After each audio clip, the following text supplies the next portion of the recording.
हमारे व्यूअर्स के सबसे फेवरेट विवेक मित्तल सर को एक बार विवेक मित्तल सर को ऐड करते हैं। सर आपका स्वागत है बाजार लाइव में। शुक्रिया। जी सर। सर व्यूअर्स के सवाल की तरफ आगे बढ़े इससे पहले हम आपके रिकमेंडेशन, आपके अपडेट्स और आपके निफ्टी और बैंक निफ्टी पे आपके व्यूज जानना चाहेंगे।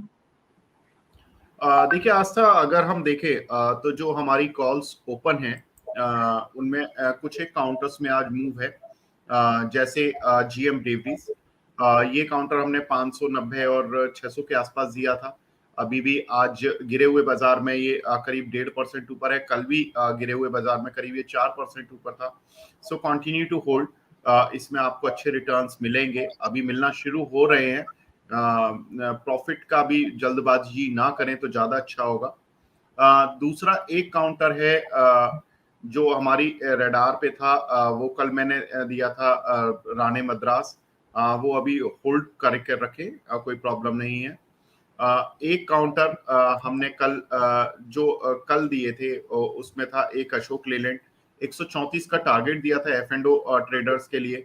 वो 134 कल भी हिट हुआ हमारे बोलने के बाद, और आज फिर ये अगेन नीचे आया और फिर टारगेट हिट किया है। तो मुझे लगता है कि अशोक लेलैंड में दर्शकों ने पैसा बनाया होगा।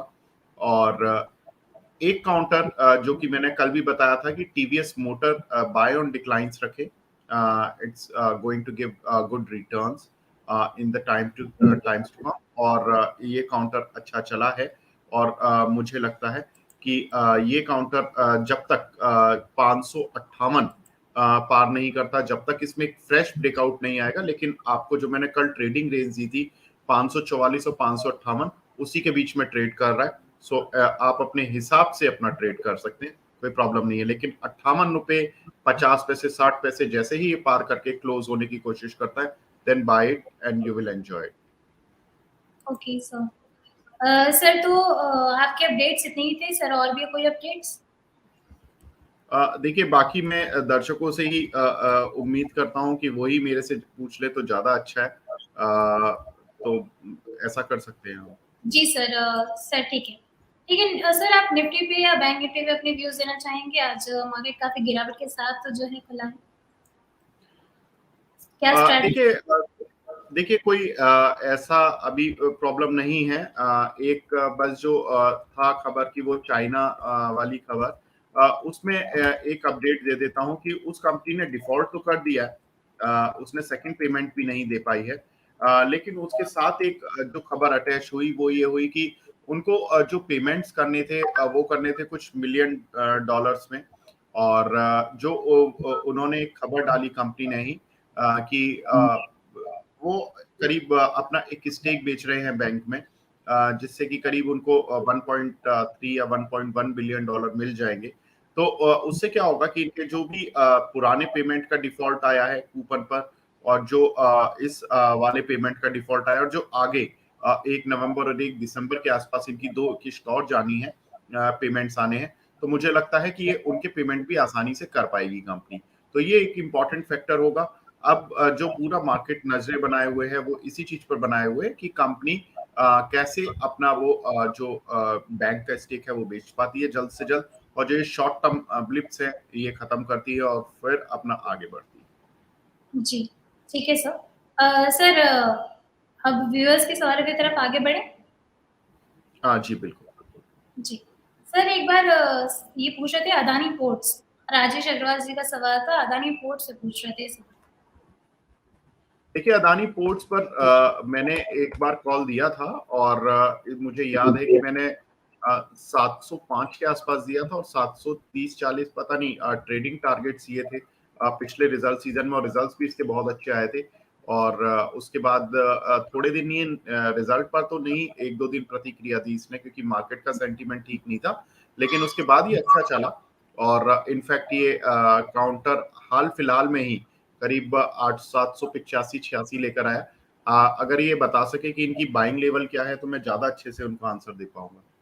जी सर, तो राजेश अग्रवाल जी से आपसे रिक्वेस्ट है कि आप अपनी बाइंग लेवल बता दें, तो हमारे सर को आपको बताने में थोड़ी आसानी होगी। सर अगले सवाल की तरफ बढ़ते हैं। इनका सवाल था राजेश कुमार जैन जी का, और ये पूछ रहे हैं पीएनबी पे। देखिए पीएनबी में ट्रेडिंग है 38 से 42 रुपए की, ये ट्रेडिंग है। इन्वेस्टमेंट है, पोजिशनल इन्वेस्टमेंट है 45 का, और एक अच्छा इन्वेस्टमेंट जिसको मैं बोलूंगा हेल्दी इन्वेस्टमेंट है वो है 55 के टारगेट के लिए। बाकी इसमें कुछ मतलब कुछ बदलाव नहीं है, कुछ भी नहीं है। काउंटर नीचे आता है, आप अपनी सुविधा अनुसार लीजिए, और जब ऊपर जाता है तो आपको मैंने 3 टारगेट दे रखे हैं। आपको लगता है कि नहीं मुझे शॉर्ट टर्म में ही प्रॉफिट बुक कर लेना चाहिए, सो इट्स फाइन। वैसे मैं आपको ये बता देता हूँ कि जितने भी बैंकिंग स्टॉक्स होंगे उसमें बहुत अच्छे रिजल्ट्स आने हैं, जो हम एक्सपेक्ट कर रहे हैं। दूसरा जो सबसे इंपॉर्टेंट चीज होगी पीएसयू बैंक्स के लिए, जो बड़ा पॉजिटिव होगा वो ये होगा कि इन लोगों की जो रिकवरी हुई है, बहुत सारे रेजोल्यूशन हुए हैं। जैसे डीएचएफएल का ही रेजोल्यूशन था, अभी मैं पढ़ रहा था कि डीएचएफएल ने 15,000 करोड़ रुपए जो भी क्रेडिटर्स के थे, जो भी उनको देने थे, वो दे दिए हैं। तो वो जो भी एंट्री होगी वो 30 सितंबर तक होगी। अब एयर इंडिया का आज प्रॉब्लम सॉर्ट आउट हो गया है। तो इतनी बड़ी बड़ी चीजें हो रही हैं, सो इनको आप हल्के में मत लीजिए। जिन प्रॉब्लम से पंजाब नेशनल बैंक 200 रुपए से टूटकर 40 रुपए 35 रुपए तक आया था, आज वो प्रॉब्लम जब सॉल्व हो रही हैं तो आप खुद समझ सकते हैं कि ये जाने वाला कहां पर है। तो अभी के आप इसके ट्रेडिंग मूव्स मत देखिए कि ये 1 रुपया चलता है मार्केट में, बाकी शेयर 5 रुपए चलते हैं। डोंट वरी, जब ये चलेंगे शेयर, जब इनके लोगों को इन पर विश्वास बढ़ेगा, और जब इन पर लोगों को एक अर्निंग के साथ सपोर्ट होगा, तब आपको पता चलेगा कि they are doing wonders. So I think PSU banks are my favourite picks nowadays. जी, तो सब कुछ अच्छी न्यूज़ पर निर्भर करता है, और पीएनबी भी अच्छा परफ़ॉर्म कर सकता है आगे देखने में। फिलहाल के लिए इसमें सर की रिकमेंडेशन है कि इसमें आप जिनके पास भी हैं वो बने रहें, और डिप्स पर खरीदने की सलाह है सर की। सर व्यूअर्स के काफ़ी ज़्यादा क्वेश्चन्स हैं, मैं जल्दी-जल्दी पूछते जाती हूँ। सर आरबीएल बैंक पर आप अपनी व्यूज़ दे दीजिए जल्दी से। Very nice question at very good time. RBL bank देखिए हमने 170-75 पर दिया था, मुझे याद है 170 के आसपास दिया था, और इसके टारगेट्स ये थे 190 के करीब दिया था, और 200 और 210 दिया था। तो 190 तो पार हो चुका था, मैंने अपडेट भी दिया था। लेकिन इसने 191 को पार करने के बाद आज जो ब्रेकआउट दिया है, तो हमारी आज ट्रेडिंग कॉल भी है इसमें, और हमारा टारगेट है इसमें करीब 201 से 203 के बीच में।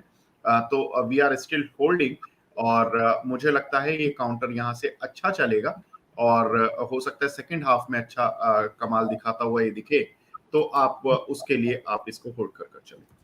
तो टारगेट्स इसमें आरबीएल बैंक में आपको टारगेट्स देखने को मिल सकते हैं। सर 201, 203 की बात कर रहे थे। जी बिल्कुल, 201 से 203। जी, टारगेट्स। सर अगला सवाल है मोंटे कार्लो फैशन पे से टारगेट्स पूछ रहे हैं मनोज शाह। मोंटे कार्लो, देखिए वैसे मैंने कॉल नहीं दिया है मोंटे कार्लो का, लेकिन देखिए मोंटे कार्लो एक ऐसी कंपनी है जो कि सर्दियों में ज्यादा इसका काम होता है, और इनका जो भी बिजनेस है स्वेटर का और वो सारी चीजें जो भी होती हैं, तो इनका जो बेस्ट क्वार्टर रहेगा वो शायद आने वाले 1-2 महीने में ही शुरू हो जाएगा, क्योंकि जो डीलर्स लेवल पर ये जो माल बेचते हैं, वो पहले ही ये अपने डीलर्स को पहुंचा देते हैं। मैं एक बार देख लेता हूँ इसका आइदर जुलाई सितंबर बेस्ट क्वार्टर होना चाहिए या अक्टूबर दिसंबर। एक बार मैं इनका हिस्टोरिकल ट्रेंड देख लेता हूँ, मुझे जितना याद है शायद से इनका दिसंबर, यस। देखिए आपको आप होल्ड कर सकते हैं, but it's a seasonal share, it's not the permanent share. अगर आप टेक्सटाइल स्पेस में देखना चाहते हैं तो मोंटे कार्लो के साथ यही प्रॉब्लम रहेगी कि ये जनवरी तक आपको कोई प्रॉब्लम नहीं है। जनवरी के तक आप इस काउंटर को रख सकते हैं। मैं इनमें लेवल्स बता देता हूँ कि कहाँ तक आपको इसमें टारगेट मिल सकता है। देखिए इसमें टारगेट जो इनको मिल सकता है वो करीब 375 तक का मिल सकता है शुरुआत में, और अगर थोड़ा मार्केट और अच्छा चलता है तो यहाँ से इनको मे बी 400-425 की रेंज भी मिल सकती है। तो आप अभी एक काम करें कि आप अभी 375 के ही टारगेट को अप्रोच करें, उसके बाद आप रिव्यू कर सकते हैं। ठीक है सर, तो मोंटे कार्लो सीजनल शेयर है, तो इसमें इन्वेस्ट करके चलें, अभी जिनके पास भी है होल्ड करके चलें और अच्छे मुनाफे के लिए आप इसको होल्ड करके चल सकते हैं। सर अगले सवाल की तरफ आगे बढ़ते हैं। एक बार सर आप जीनियस पेपर पर अपने व्यूज दीजिए, उसके बाद मैं केआरबीएल पे आऊंगी। देखिए जीनस पेपर मैंने उस दिन भी बताया था कि इसमें कुछ बोर्ड की अनाउंसमेंट आने वाली है, और देखिए जब से अपर सर्किट लग रहा है सो एंजॉय। अब इसमें कोई प्रॉफिट बुक करने की अभी कोई जल्दबाजी ना करें, ठीक है, चल रहा है काउंटर को चलने दे, अपर सर्किट पे क्या बेचना है, जब सर्किट खुल जाएंगे या कुछ प्रॉब्लम होगी जब देख लेंगे। अभी ठीक तो है, शेयर अच्छा चल रहा है। फिलहाल तो अच्छा चल रहा है, इसमें बने रहें, सर की ये रिकमेंडेशन है। सर एक बार केआरबीएल पे बता दीजिए, इन्होंने 316 पे बाई किया था। देखिए कल भी शायद ये सवाल आया था, और मैंने मुझे ध्यान नहीं है कि मैंने आपके शो में बोला या कहाँ पर मेरी बातचीत हुई है। हमारा जो केआरबीएल में टारगेट था वो 325 से 328 का था, वो कल अचीव हो गया था। तो हमने अपने सभी निवेशकों को एक बार के लिए काउंटर में प्रॉफिट बुक करने की सलाह दे दी थी, और हम इस काउंटर से फिलहाल निकल चुके हैं। और अगर किसी ने ट्रेडिंग मूव के लिए या किसी के लिए भी लिया है, सो 327-28 तक आप अपना एक बार टारगेट बुक कर लें, और उसके बाद देखें the moment it closes above 332, तब आप इसमें फ्रेश एंट्री का सोचें, वरना इससे पहले नहीं। तो सर 328 327 पे पूरा पूरा टारगेट आप बुक कर सकते हैं जिनके पास अभी है। बिल्कुल, देखिए हमने तो अपने जो निवेशक हैं उनको निकाल दिया था। हमारी ये रिकमेंडेशन मुझे याद है मैंने 200 रुपए के आसपास दी थी, और मैंने बताया था कि ये बहुत अच्छा काउंटर है और अच्छी फंडामेंटल है और सब कुछ चीजें हैं, और वो सब चीजें अब देखिए प्राइस इन हो गई हैं।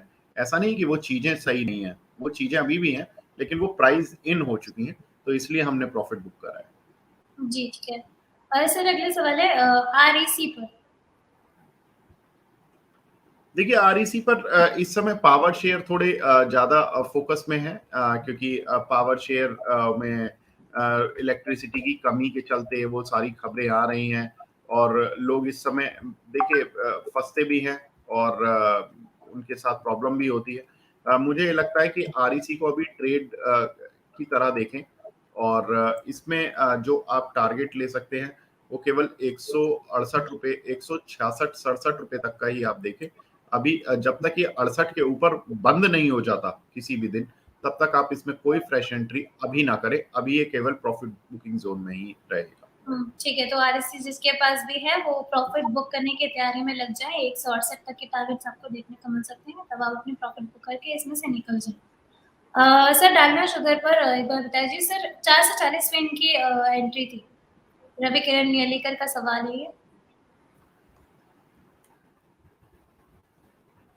देखिए शुगर स्पेस में अगेन आई वाज बुलिश, और मैंने काफी समय पहले ही बोल दिया था कि अब शुगर शेयरों में काफी एक्सपोनेंशियल मूव आ गया है। जब हम 29 रुपए पर द्वारकेश था, 200 रुपए पर बलरामपुर था, 150 पौने 200 पर आई थिंक धामपुर था, तब हम we were bullish on sugar space. लेकिन अभी बहुत ज्यादा वैल्यूएशन हो गई है, रोज मीडिया में कुछ ना कुछ खबरें आती हैं, सब कुछ होता है।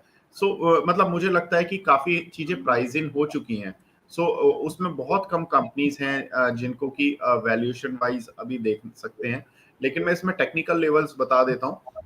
अगर ये 414 के ऊपर बंद होता है, तो आप इसको ट्रेड कर सकते हैं, और इसमें 445 तक के आपको टारगेट मिल जाएंगे।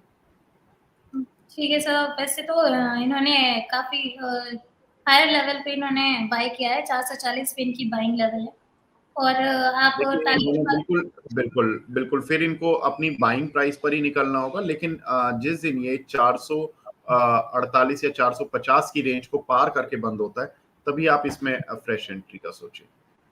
ठीक है सर। मार्केट की घंटी तो बज चुकी है, लेकिन बावजूद इसके हमारे व्यूअर्स के कुछ सवाल हैं, हम जल्दी जल्दी ले लेते हैं। फिनपाइप पर सर, फिनपाइप पर पूछ रहे हैं फ्रेश एंट्री ले सकते हैं क्या? आपने किस सवाल दोबारा दोहराएंगे? I mean Finpipe, Finolex Industries. Finolex Industries, Fin pipe. Okay. देखिए फिन पाइप अच्छी कंपनी है, और इसमें हमने आई थिंक एक बार ट्रेडिंग के लिए भी मैंने शायद बात की थी 170 के आसपास। ओ ये 208 आ गया है। देखिए अभी मुझे लगता है कि ये थोड़ा चल चुका है शेयर, लेकिन मैं इसका एक बार फंडामेंटल चेक और ले लेता हूँ।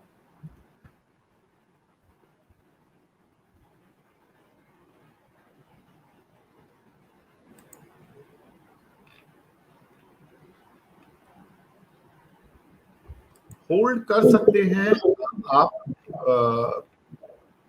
ठीक है। कंपनी के देखिए, जो कंपनी 300 करोड़ रुपए का प्रॉफिट कमाती हो, 250 से 300 करोड़ का क्वार्टरली, उसमें वैसे कोई दिक्कत नहीं होती है। यू कैन होल्ड, कोई प्रॉब्लम नहीं है। मैं इसमें लक्ष्य दे देता हूँ आपको फंडामेंटली, करीब करीब ये 250 से पौने 300 तक जा सकता है। ठीक है, तो फिन बट ये पाइप में रिकमेंडेशन नहीं है, ये मैं उनको केवल सपोर्ट दे रहा हूँ। ठीक है, तो फिन पाइप में सर तो सपोर्ट सर सपोर्ट दे रहे सर, टारगेट आपने बताया 200 250 से 300 तक।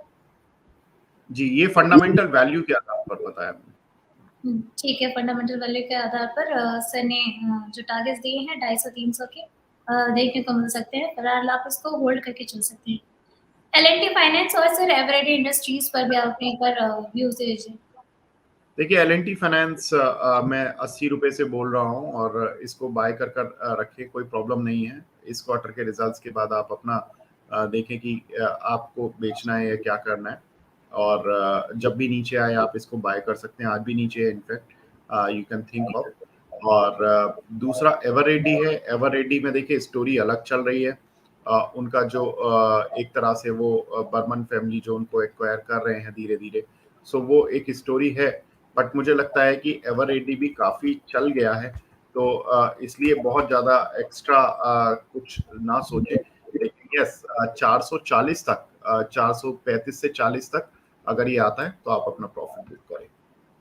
435 से 440 तक के आपके टारगेट्स अगर आपको अचीव हो जाते हैं तो आप अपने प्रॉफिट बुक कर लीजिए एवरेडी इंडस्ट्रीज में। सर एल&टी में जैसा कि आपने कहा कि इसमें फ्रेश एंट्री बन रही है, तो सर मार्केट अभी बंद हो चुका है। नेक्स्ट वीक अगर हम लेना चाहें तो क्या इसको ले सकते हैं? मार्केट तो अभी खुला हुआ है सर सॉरी, मार्केट बंद नहीं हुआ, हमारी टाइम की घंटी बज चुकी है। सर एक बार अपने व्यूज दीजिए कि अगर आज के लिए हम एल&टी पे इन्वेस्ट करना चाहें तो कितने दिनों के लिए इन्वेस्ट कर सकते हैं? देखिए दिनों के लिए कम से कम आपको 1 महीने का व्यू बनाना होगा, क्योंकि इस 1 महीने में हम एक्सपेक्ट कर रहे हैं कि इस कंपनी के रिजल्ट्स आ जाएंगे। बाकी एक दो चीजें हैं, लाइक वेलस्पन सॉल्यूशन। एक व्यूअर ने कल सवाल पूछा था, मैं उनको बता दूं कि वेलस्पन की एक जो सऊदी वाली कंपनी है उसका आईपीओ आ रहा है, उसमें वो स्टेक बेच रहे हैं, उससे पूरे ग्रुप को एक थोड़ा सा फायदा मिलने वाला है। तो एक ये सेंटिमेंटल इम्पैक्ट है। दूसरा, जो मेटल के प्राइसेस जिस तरह से स्ट्रांग हो रहे हैं because of the coal shortage, उसका एक सीधा फायदा वेलस्पन सॉल्यूशन को भी मिल सकता है। तो इसलिए इस काउंटर पर मैंने कल भी बोला था कि इसको एवरेज कर ले, और आज ये काउंटर करीब 5% अभी ऊपर है। मॉर्निंग में करीब 7-8% ऊपर था, तो एंजॉय कर सकते हैं आप इस काउंटर को।